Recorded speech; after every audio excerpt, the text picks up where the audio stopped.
Does talking about your money make you cringe? Are you tired of fighting about finances? Do you want to stop sabotaging your financial happiness? Then you are in the right place. Welcome to Breaking Money Silence, a podcast series aimed at helping all of us talk more openly about money. Your host, Kathleen Kingsbury, is doing what she does best.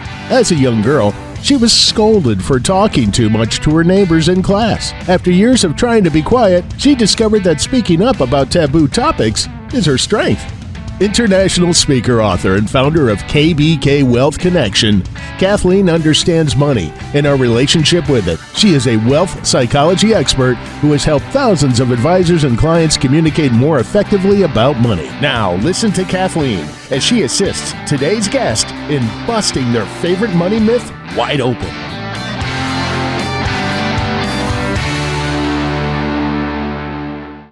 Nothing Funny About Money is the brainchild of hosts Matt Gorin and Michael Jean Thomas from the College of Family and Consumer Science Department of Financial Planning, Housing, and Consumer Economics at the University of Georgia. I had the opportunity to meet Matt and Michael when I was a guest on Nothing Funny About Money, and I decided to invite them onto my podcast, Breaking Money Silence. Matt is an adjunct assistant professor, and Michael is a doctoral student in the department. They both aim to have the show provide some levity and humor to an otherwise scary topic of money. And you know, I always like to say that learning about money can be fun. Matt and Michael do this by focusing less on money and more on the quality of life, setting goals, and being solution-oriented. Money is not viewed as the main thing, but as a means to help people live the life they hope for. So please welcome Matt Gorin and Michael Jean Thomas to the podcast today. Thanks for having us. Oh, we appreciate being here. Yeah, I'm super excited to dive into this myth that you chose to bust wide open called Everyone is Saving for the Future But Me. Michael, why don't you start by telling us a little bit about why you two chose that myth to bust wide open? Absolutely. And again, thanks for having us. I think that the biggest piece here is that Matt and I have the opportunity to work with a lot of individuals and a lot of families with regards to financial well-being, financial literacy type efforts. And something that we come across very often is that there's a lot of misinformation out there, and that misinformation actually impacts that individual or family because they feel that they're so far behind everyone else on their financial journey. And when that happens, what we found is that they typically tend to start avoiding making decisions to make their situation better. And one of the reasons why we wanted to have this conversation is that we wanted to let families and individuals know that you might not be as far behind in this process as you think you are. And there are a lot of opportunities to help get you where you want to be. It's so interesting that we often think that the other person has their financial act together and we don't.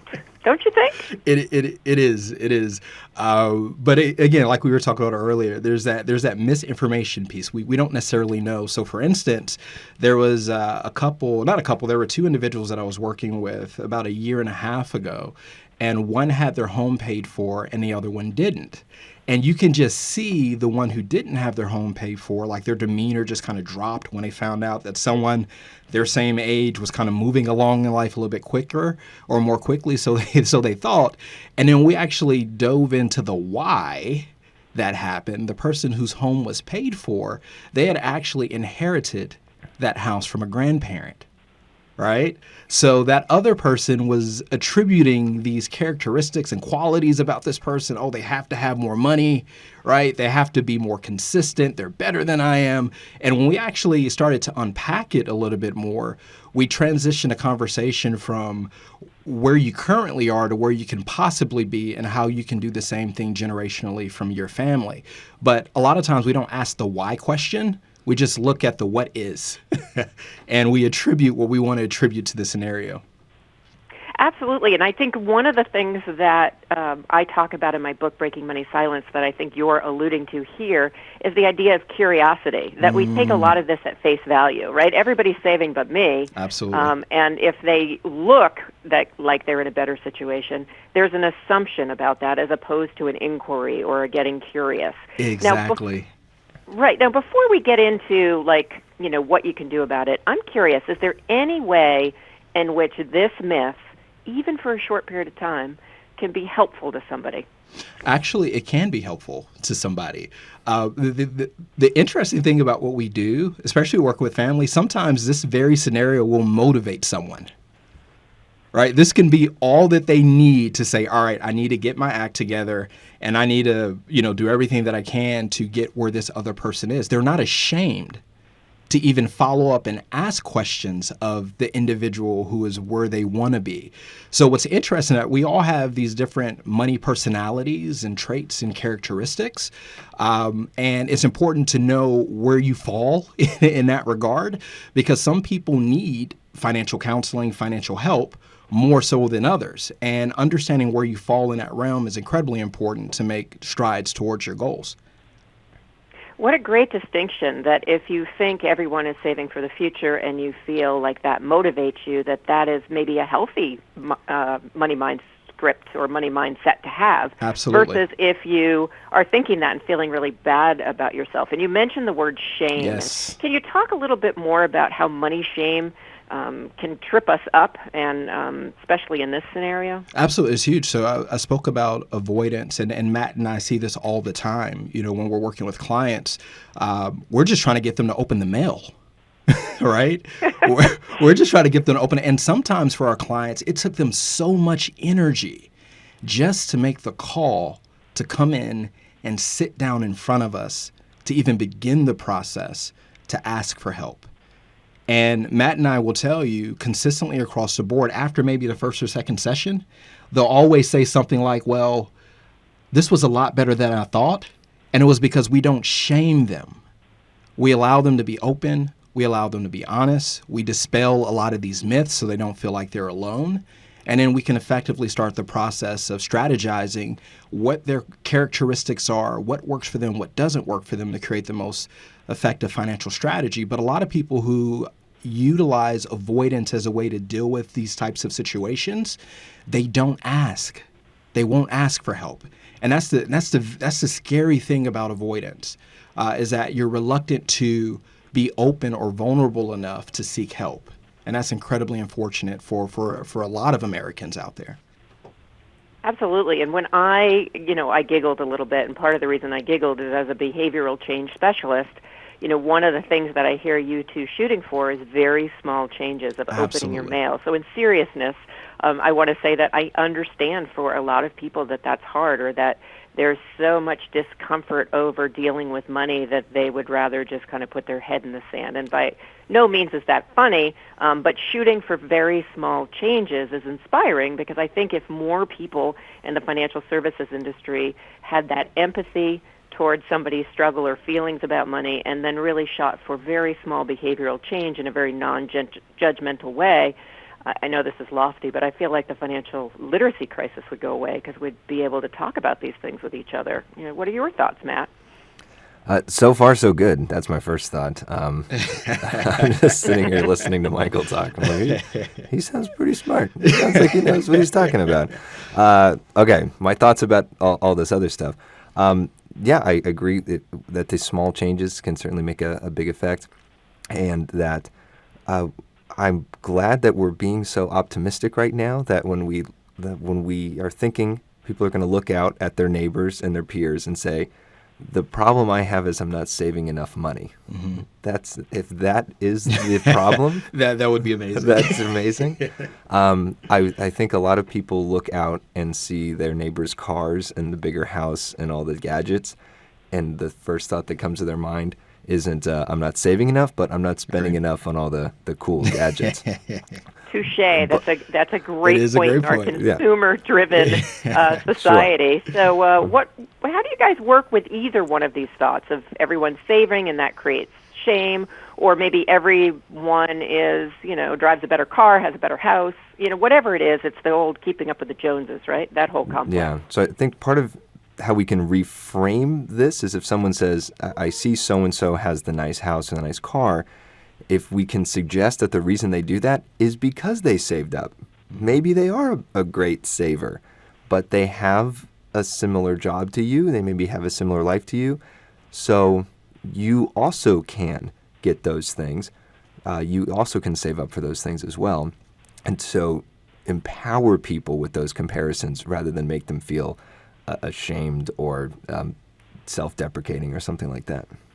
What just popped into my mind is the whole idea of values. The other night, my husband and I went to see an estate attorney.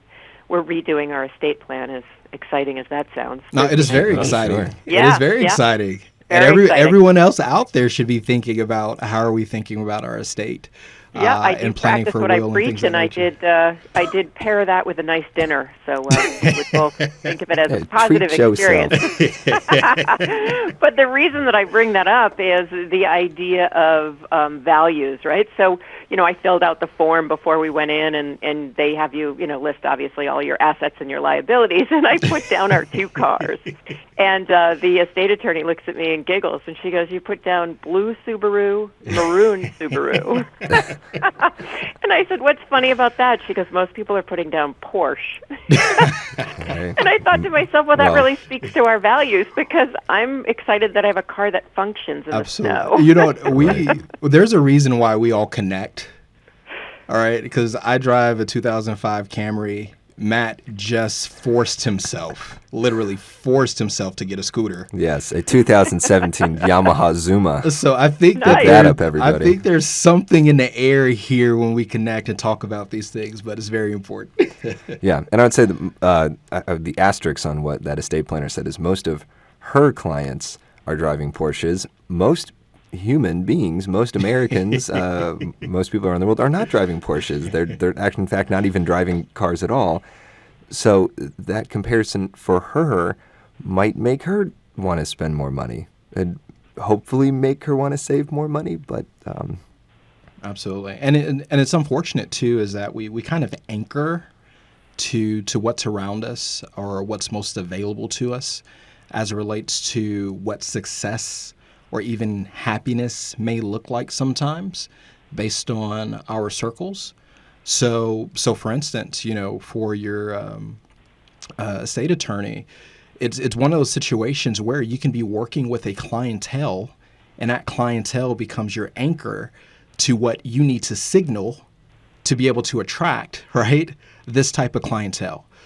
We also do this in, like Matt was alluding to earlier, with houses and cars and things of that nature. These are signaling things that say that I'm on par or I'm equal with you in some respect.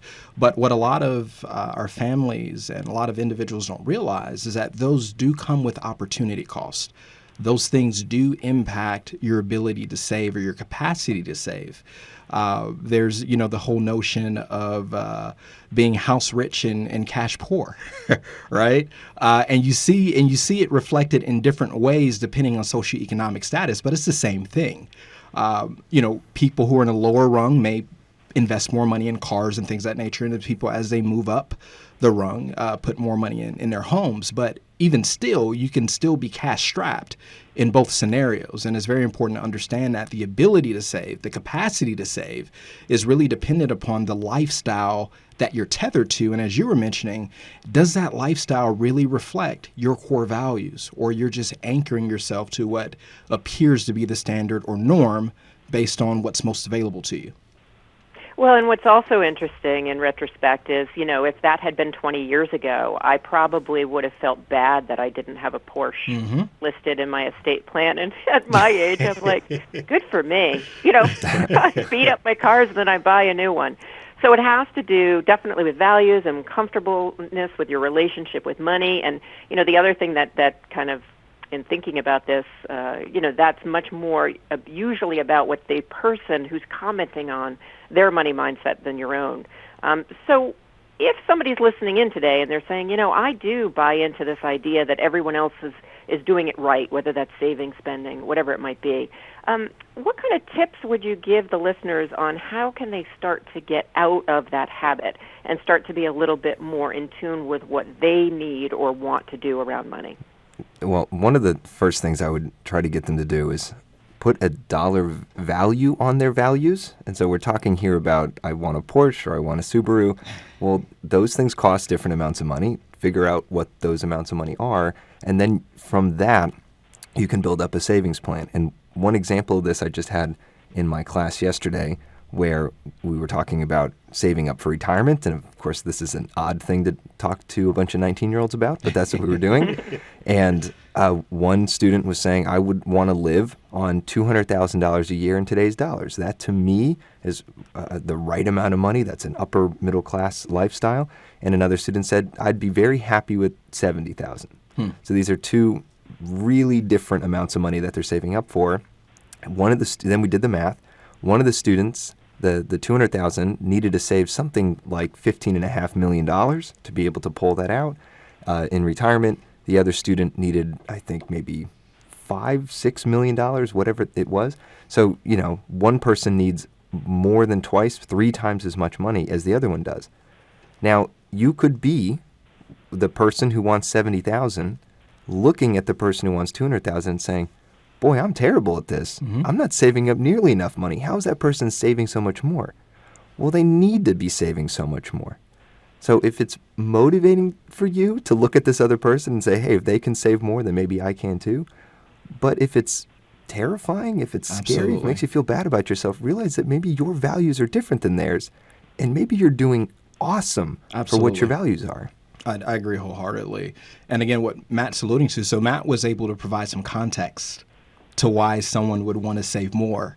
And oftentimes as individuals, we don't get the context, right? We just see what someone has.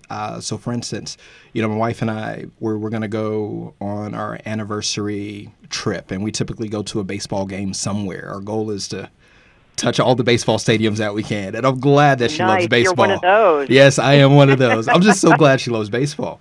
But the thing is that, when we post photos on Instagram or Facebook about what we've done, where we've gone, the restaurants we've eaten at, all these things, we planned these things 6 months to a year ago. People don't get the context. It's not as if we just on a whim decided that, hey, we're going to go eat at this really expensive restaurant, or hey, we're going to go and have the best seats behind home plate at this ball game. We created a plan, and we saved gradually towards that plan. Everything for that trip, as of right now, and we don't go until May 28th, is already paid for. Nobody gets the context. We get the snapshot. And so one of the things I would add to what Matt was saying, and I agree wholeheartedly, is that we're so focused on everyone else's snapshot, right, that we don't spend enough time focusing on what makes us happy, as Matt was alluding to. What really are our own values? What is it that I want, despite what anyone will think, despite what anyone will say? What do I want? What do I need? What will make me content, and what will make me happy? So my advice to tag on what Matt would say is, don't make any financial decisions right now. Just take some time to really get to know you. And a lot of us don't spend time at all getting to know us, even what makes us happy. Like my wife will ask me, like, what do you want to eat? Or where do you want to go? And it got to a point that I was serving my family so much that I lost track of what I enjoyed. So I literally had to step back and just go try things to reconnect with me for a little while, right? Because I had gotten disconnected from that. And I think that we all go through that period because we're inundated with so much information, responsibilities, obligations, whatever it may be, that we just need to do a fast break, stop for a little bit, don't allow yourself to be distracted, and spend time dating you, getting to know you, find out what makes you happy. And then once you've done that, don't let anyone shake that foundation and go get what you want. Like Matt was saying, if $250,000 nest egg is what you desire, then great, go for it. How can we help you get there? So I think that there's this contention around what other people perceive us to be instead of what we perceive us to be and what makes us happy, and having the conviction to follow through on it. Yeah, it's the original tagline I had for my business was creating wealth from the inside out. And the idea of looking in before looking outward, I think is so important. I love your show, Nothing Funny About Money. I certainly enjoyed being on it, and I'm thrilled that you two were able to come and be guests on the Breaking Money Silence podcast. I know people who are listening in right now are going to want to know more about the work that you're doing. So in addition to going to nothingfunnyaboutmoney.org and hearing the episodes that you have recorded or signing up to get future episodes, how else can people find out about your great work?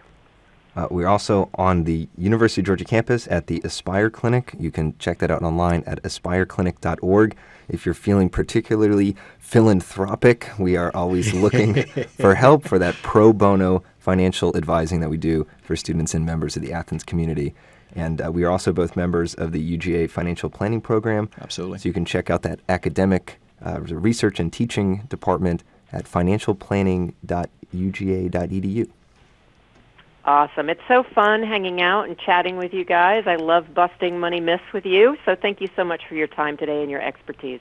Absolutely. And thank you for the wonderful work that you're doing. Yeah, thank you. Thank you for listening to Breaking Money Silence, hosted by Kathleen Burns Kingsbury, a wealth psychology expert and founder of KBK Wealth Connection. If you like what you heard, then check out more podcasts at breakingmoneysilence.com or subscribe on iTunes.com. Need a fun, engaging speaker for your next event? Go to kbkwealthconnection.com and find out how to book Kathleen today. Be sure to share today's show so together we can break money silence for good.